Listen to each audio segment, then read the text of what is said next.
नमस्कार दोस्तों, आप देख रहे हैं एस पी के मिनी चैनल और मैं हूं आपके साथ सत्यम कुमार। शुरुआत करते हैं। शादी 7 जन्मों का बंधन है, लेकिन जब इस पवित्र रिश्ते पर बेवफाई और जुनून की एंट्री हो जाए तो अंजाम सिर्फ दर्द नहीं, मौत भी हो सकता है। छत्तीसगढ़ के सूरजपुर में आई यह कहानी सिर्फ एक हत्या नहीं, बल्कि रिश्ते के कत्ल की कहानी। मामी भांजे के बीच अवैध संबंध। मामी भांजे के बीच पहले अवैध संबंध बने और दोनों साथ साथ रहने लगे। सोचे थे कि एक नया घर बनाएंगे, कि दोनों एक नई दुनिया बसाएंगे। लेकिन जिस भांजे के लिए सब कुछ किया वह आज यमराज बन गया। देखिए जुनून और धोखे और कत्ल की यह खौफनाक दास्तान। करीब 9 साल पहले पिंकी ने बड़े सपने के साथ ही सामान्य चल रही थी। भैंसा मुंडा निवासी शिवदास के साथ शादी की थी। शादी के बाद उनकी जिंदगी सामान्य चल रही थी। काम की तलाश में दोनों अमेरिका आए थे। एक बेटी हुई और उनका परिवार खुशहाल लगने लगा।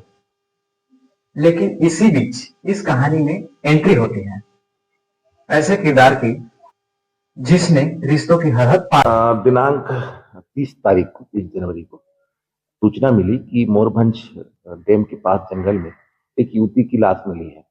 तस्दीक के लिए पुलिस टीम गई वहां पर और जाके देखा कि एक युवती की बॉडी वहां पड़ी हुई है। तो तत्काल मौके पर कार्रवाई करते हुए बॉडी को कब्जे में लेकर और उसके बाद पूछताछ की प्रक्रिया शुरू हुई। तो पहले पहचान की समस्या थी कि कौन है, तो पहचान हो गई। मृतका का नाम पिंकी सोलंकी था।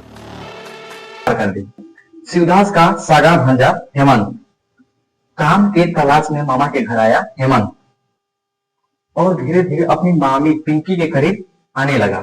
यह इस कदर बढ़ी कि समाज, परिवार और रिश्तों की मर्यादा सब कुछ तार तार हो गई। पिंकी ने अपने पति और अपने मासूम बेटी को छोड़ दिया और अपने भांजे हेमंत के साथ रहने लगी। दोनों ने एक साथ रहना शुरू किया और इसी रिश्ते से एक बच्चा हुआ। लेकिन जिस प्यार के लिए पिंकी ने अपना सब कुछ छोड़ दिया, वही प्यार एक दिन उसकी मौत की वजह बन गया। ये मतलब वो आया हम लोग के साथ में रहने, तो भाई भांजा है तो क्या दिक्कत है। बस बात यही है, मैं शक वक नहीं करता था उससे। अब भाई अपना भांजा, मैं अपना भांजा मानता था उसको। फिर हम लोग साथ में थे, फिर साथ में वो भी रहता था, हम लोग के साथ में रहता था। फिर अब वो क्या सोचता था उसके बारे में अब भगवान जाने। मैं तो शक नहीं करता था, पहले भी नहीं किया था और अभी भी नहीं करता हूँ मैं शक। मेरा शादी हो गया, दूसरा शादी हो गया। कुछ वक्त बाद हेमंत का व्यवहार बदलने लगा। उसे पिंकी का सोशल मीडिया पर एक्टिव रहना और लोगों के साथ बात करना। नगवाद गुजरने लगा, झगड़े बढ़े, दोनों के प्रति शक गहराने लगा और दोनों अलग रहने लगे। हालांकि दोनों का बातचीत जारी था, लेकिन पिंकी को क्या पता था जिसे कि वह अब भी उसे अपना मान रही है। वही उसकी मौत की साजिश रच रहा है। 26 जनवरी आरोपी हेमंत का जन्मदिन था। हेमंत ने पिंकी को घुमाने के बहाने सूरजपुर जिले के मोरभंज में बुलाया। दोनों ने एक साथ केक काटा।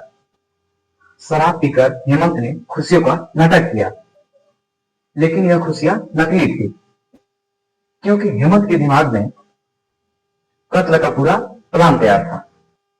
भीड़ से दूर ले जाकर हेमंत ने पिंकी का दुपट्टे से गला घोंट दिया। जब उसे शक हुआ पिंकी शायद जिंदा हो तो बेरहमी की सारी हदें पार कर दी।